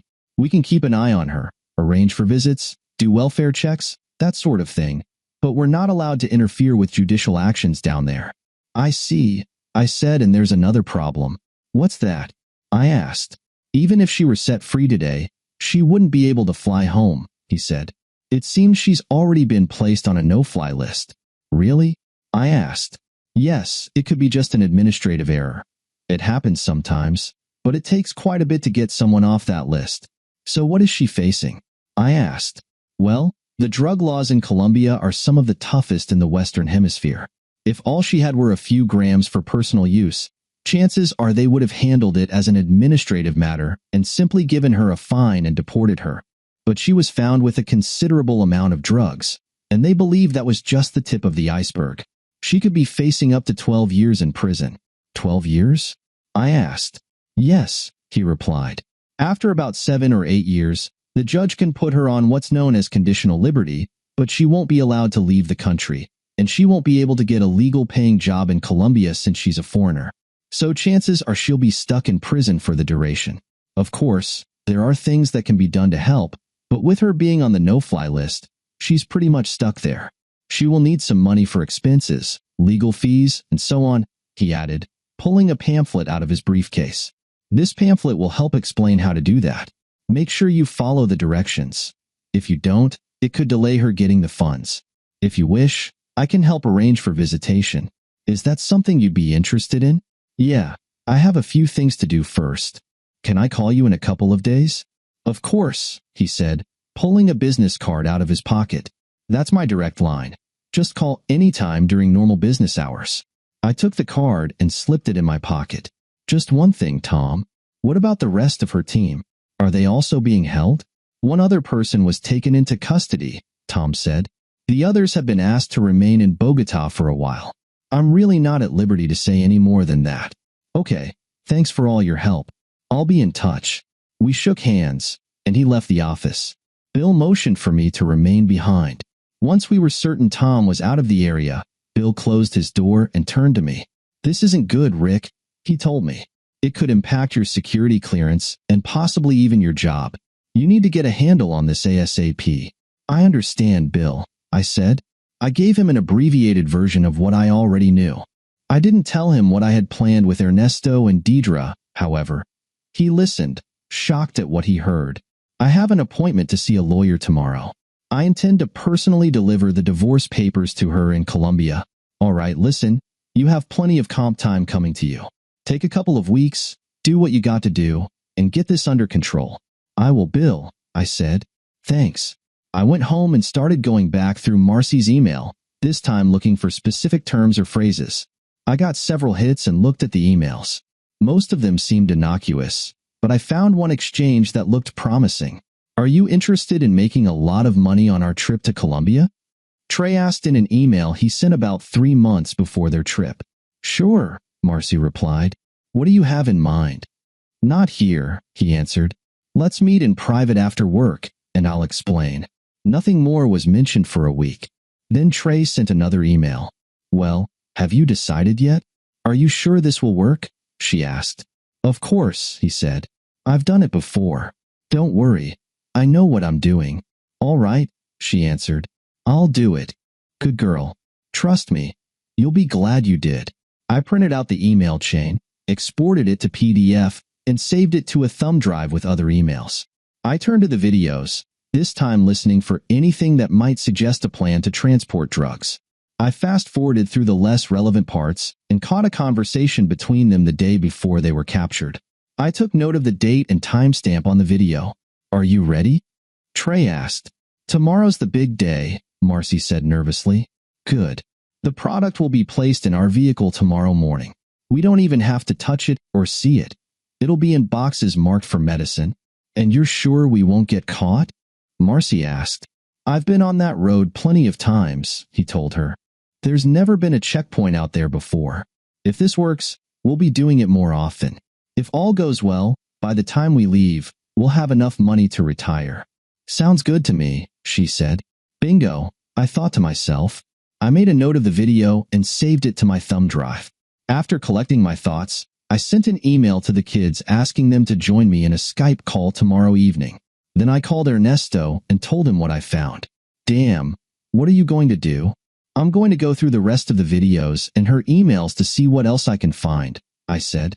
I'm seeing a lawyer tomorrow about a divorce, and I intend to hand-deliver the papers to her myself. You're coming here, then? He asked. That's my plan. While I'm there, I also intend to hand-deliver this evidence to the prosecutor. You can stay with me and my family if you want, Ernesto said. I appreciate that, Ernesto. I look forward to tasting Lupe's cooking. He laughed. Trust me, you haven't eaten till you've had some of her cooking, he said. Call me when you're ready to come down, and I'll pick you up at the airport. We'll do it, my friend. Talk to you soon.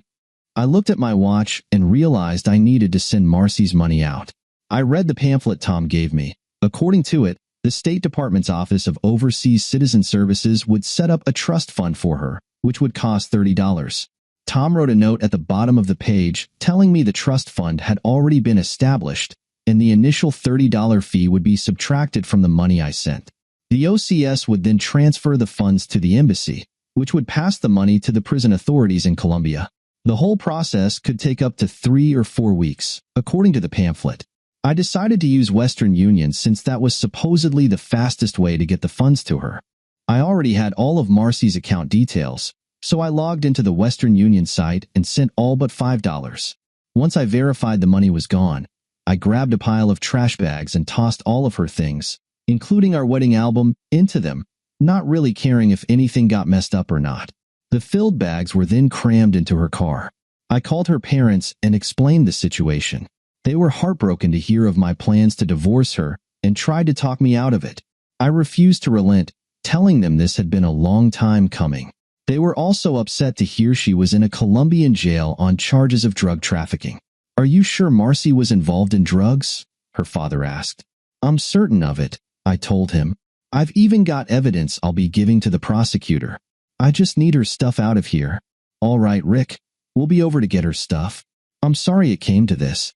We had no idea things were this bad. We said our goodbyes and ended the call. A half hour later, they arrived and took her car along with the rest of her things. They were quite sad to learn what Marcy had done, but they understood my reason for divorcing her. Please stay in touch with us, Rick, her mother said as she hugged me. I will, Mom, I said. Her father and I shook hands, both realizing it was probably the last time we would see each other. I was exhausted by the time they left, both physically and emotionally. I grabbed a beer and a cigar and sat out on the back porch. I hadn't been there very long before my phone rang. It was Deidre checking in to make sure I was all right. Hey, I answered the phone. Hey yourself, she said. How are you doing? I've been better, I told her. Right now, I'm enjoying a beer and a cigar. I wouldn't mind one of those myself, she said. What, a beer or a cigar? I asked. Both, actually, she replied, prompting me to laugh. You smoke cigars? I asked. I've been known to from time to time. So, how did your day go? I filled her in on what had taken place and told her I had an appointment to see a lawyer tomorrow. Sounds like you've had one hell of a day, she said. Yeah, it's been a day, all right, I told her. But hearing your voice is making me feel better already. Good.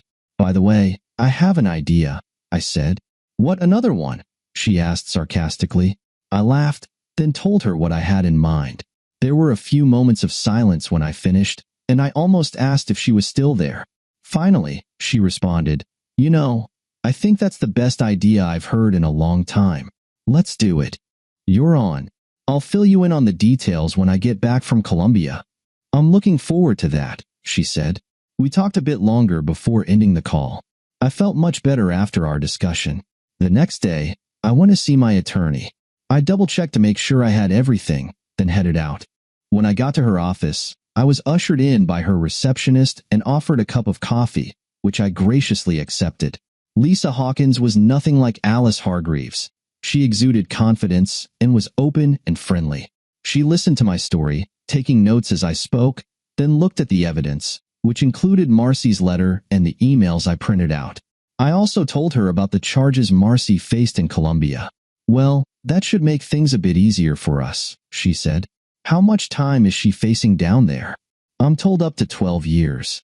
12 years in a Colombian prison?" Lisa said. "She's not going to have an easy time of it down there. So what are you looking to get out of this?" "Everything. She can keep her 401k, her clothes, and her car," I said. "I've already sent most of her money down there for her expenses. The rest I want to keep." "I think that's doable. Fortunately, you can file on grounds of adultery and cruelty in this state, and I think you've shown good cause for those. Also, judges take things like that into consideration when it comes time for splitting assets. Just curious, how do you plan to have her served? If we use the system, it could take weeks before she gets the papers." "I intend to carry the papers to her myself," I said. "I hope to convince her that it would be in her best interest to sign them and be done with it." "Okay," she replied. "I can have these written up and filed in, say, 2 days. Would that work for you?" "Yes," I told her. "Also, what about going after Trey, her attorney in the hospital?" "Are you referring to Allison Hargreaves?" she asked. "Yes. I got the impression Mrs. Hargreaves convinced her to turn me into some kind of fool. I tried to find out myself, but she refused to give me an answer." "You actually spoke to Allison Hargreaves yourself?" Lisa asked. "Yes, I did." "You're an awfully brave man," she said. "Well, she is protected by attorney-client privilege, so she's right to not tell you what transpired between them. Also, while you can file for alienation of affection in this state, the reality is that those suits almost never go anywhere. My best advice would be to let it go and not waste your money on them." I accepted her suggestion, and we wrapped the meeting up with her promise to inform me when the papers were filed and ready to be served. 2 days tops, she said. I thanked her, paid a hefty retainer, and left. Later that day, I spoke to the kids on Skype. It was great to see them, and I wished I had better news for them. "Hey, Dad, what's up?" Kay asked. "Hi, Dad," Rhonda added. "What's going on, kids? I have some news for you, and I wanted to tell both of you at the same time." "Is something wrong, Dad?" Rhonda asked. "Yes, your mother and I are getting divorced." Both of them gasped in shock when I said that. "Why, Dad?" Kyle asked. "Yeah," Rhonda added. "Did you do something?" I told them the abbreviated version of the story and finished by informing them their mother was sitting in a Colombian jail on drug trafficking charges. "Are you sure she was really involved with that, Dad?" Rhonda asked. "Yes, Rhonda. I'm afraid it's true. I even have evidence that I'll be presenting to the prosecutor when I go down there." "You mean you're going to help the prosecutor? You're going to help them put her in prison?" Kyle asked. "She broke the law down there, son. I don't like it, but it is what it is. We've talked about drugs before. You know what cocaine and heroin can do. There's no way I can just turn a blind eye to that, and you know it." "I know," Kay said quietly. "It's just so messed up," I said. He nodded his head. "I know, son. It is messed up, and I'm sorry, but your mom made the decision to do it, and she got caught." We talked a bit longer, and I answered all their questions. It was a tough conversation, but by the time we finished, they knew everything their mother had done and seemed to understand why I had to do what I was doing. I promised to email them an address so they could send her letters, and we ended with a tearful farewell. After we finished, I called Tom and asked him to arrange for visitation the day after I got the papers. He promised to set it up, and we ended that call. Then I called Ernesto and told him of my plans. "By the way, do you know who's prosecuting the case?" I asked. "That would be Ricardo Montoya," Ernesto replied. "He's tough, believe me." "Good. When I get there, I have evidence I need to give him." "Okay," Ernesto said before we ended the call. My last call was to Deidre. She listened quietly as I brought her up to speed on what had happened. We spoke for quite some time, and I felt better after we ended the call. 2 days later, Lisa contacted me to say the papers had been filed with the court, and a copy was prepared for Marcy's signature. I already had my bags packed and the tickets ready to be picked up, So I grabbed my passport and a few final things, then headed out. After getting the papers from her, I called Ernesto to let him know I was on the way to the airport. Tom had sent a message saying visitation had been arranged, and I sent a message back thanking him. Ernesto met me just as I finished going through customs. We gathered my luggage and headed out to his car. "Where to first?" he asked as we settled in. "I need to see Senor Montoya first." He nodded and pulled out.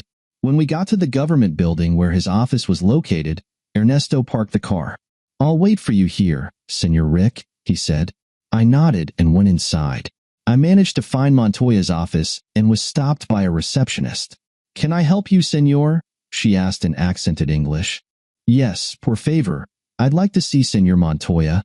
I have some information on a case he's working on," I said. "You have information for me, Senor?" I heard a man ask from behind me. I turned to see a very well-dressed man standing in a door. "Are you Senor Montoya?" He nodded. "Yes, I am. And who might you be?" "Rick Weston," I replied, extending a hand.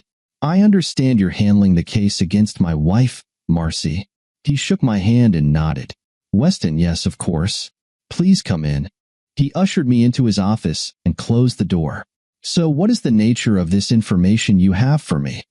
I pulled the thumb drive out of my pocket and handed it to him. "On that drive, you will find video of her and Trey Cardosa talking about moving product, which I believe refers to the drug she was caught with," I said. "There are other videos as well. You'll also find some email exchanges. I've provided a text file that shows the URL of her web email client, along with her credentials. Perhaps there's something in those emails you may find useful."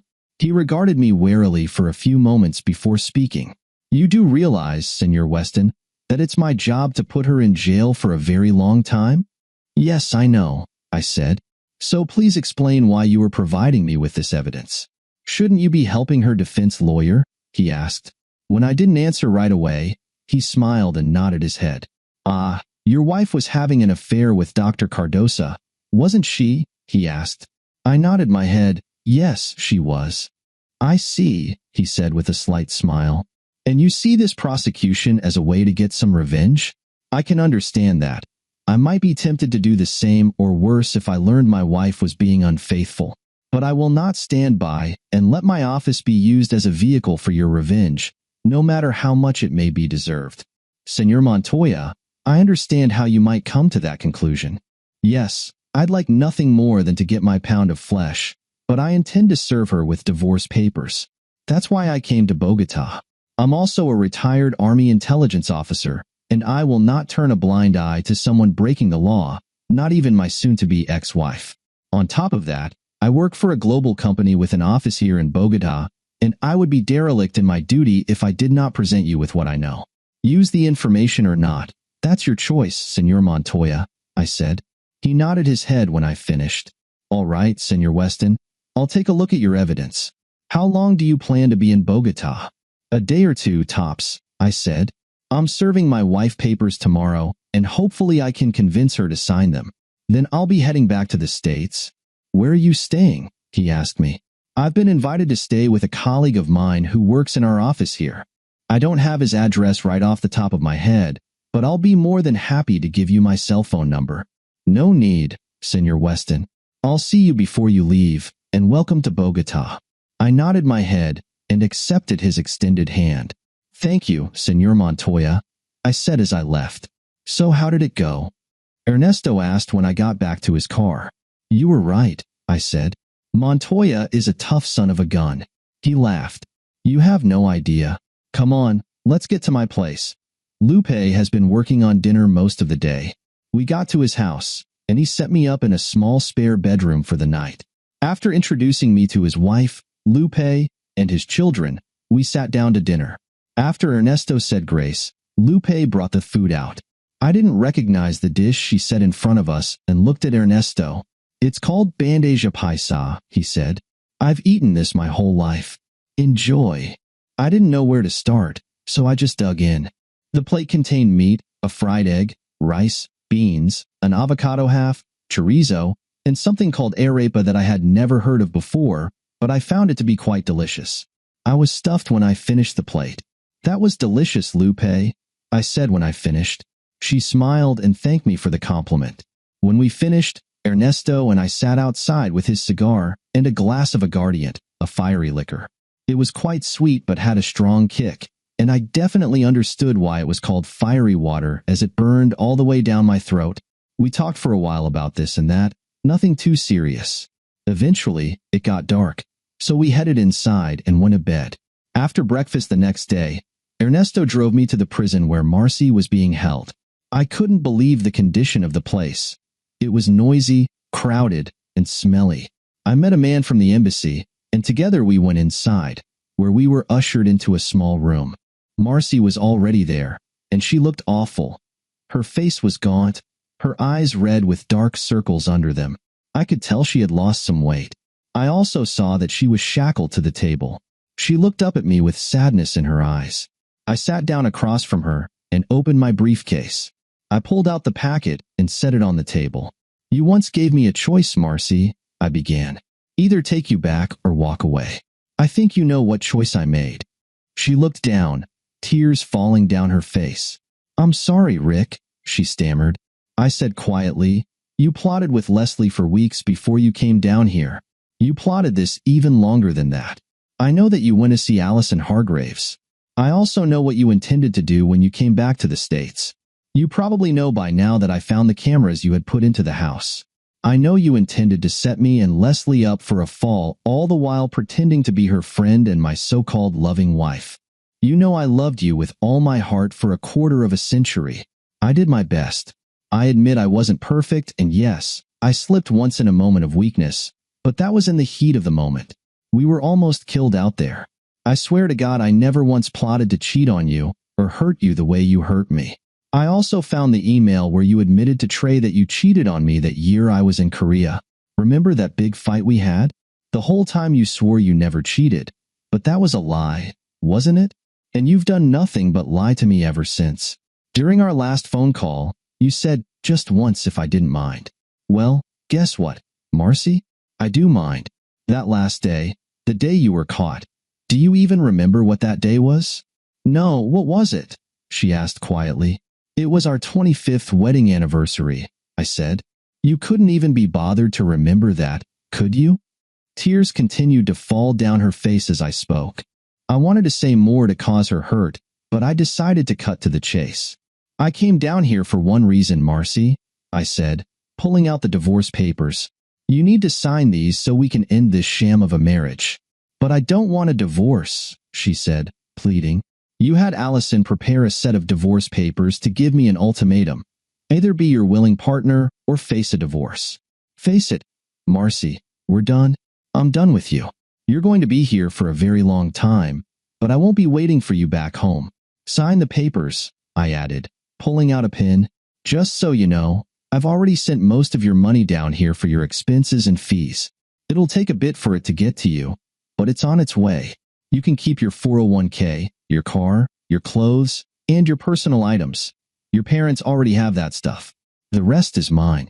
So sign the papers, and it'll be a done deal in about 60 days. Have you told the kids about this? She inquired.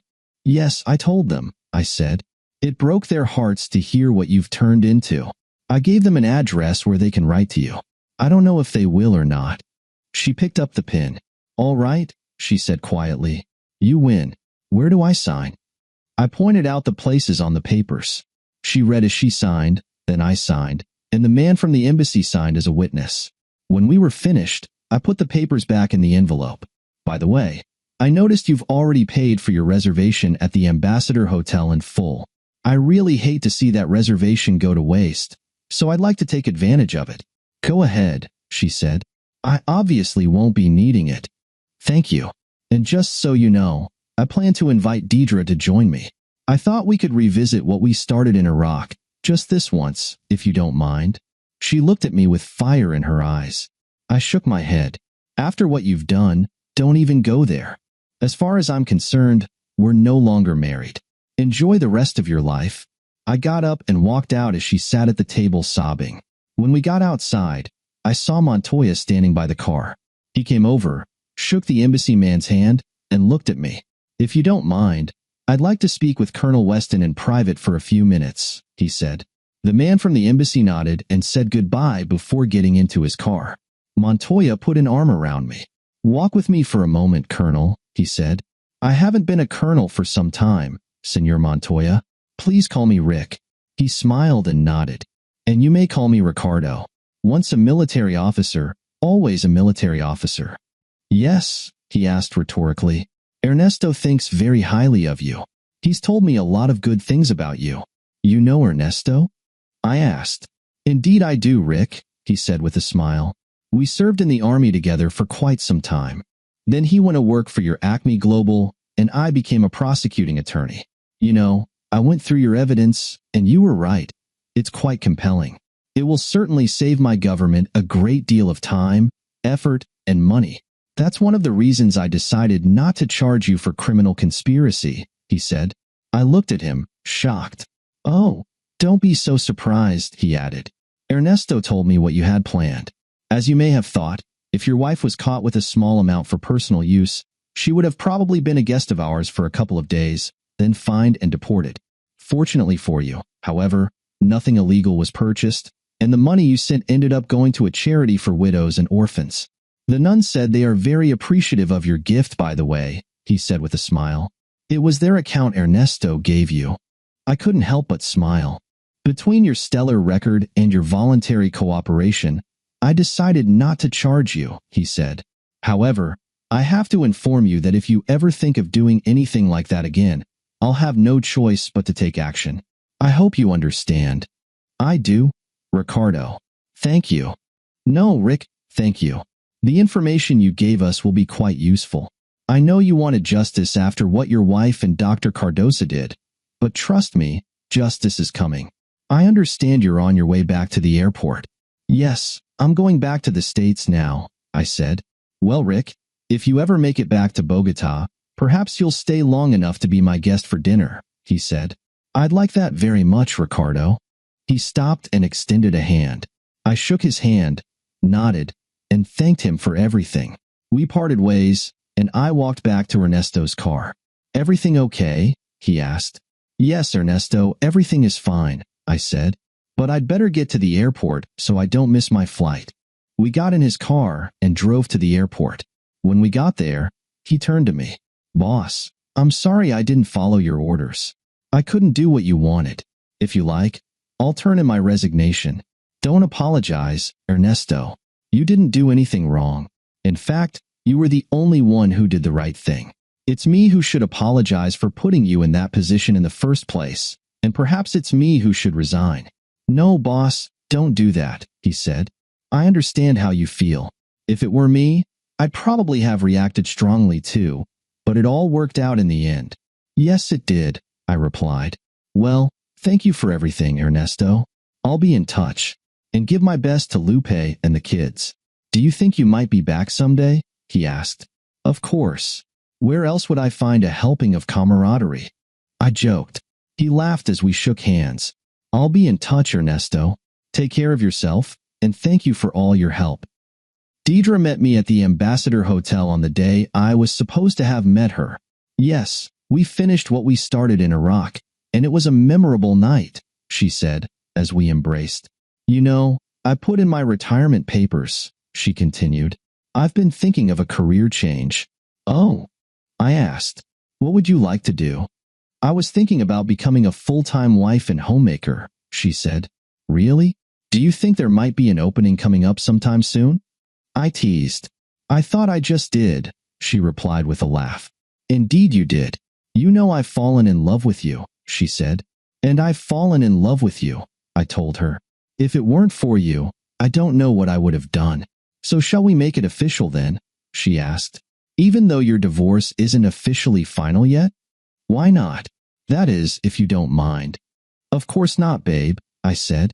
"Will you marry me and make me the happiest man on earth?" She smiled and kissed me deeply.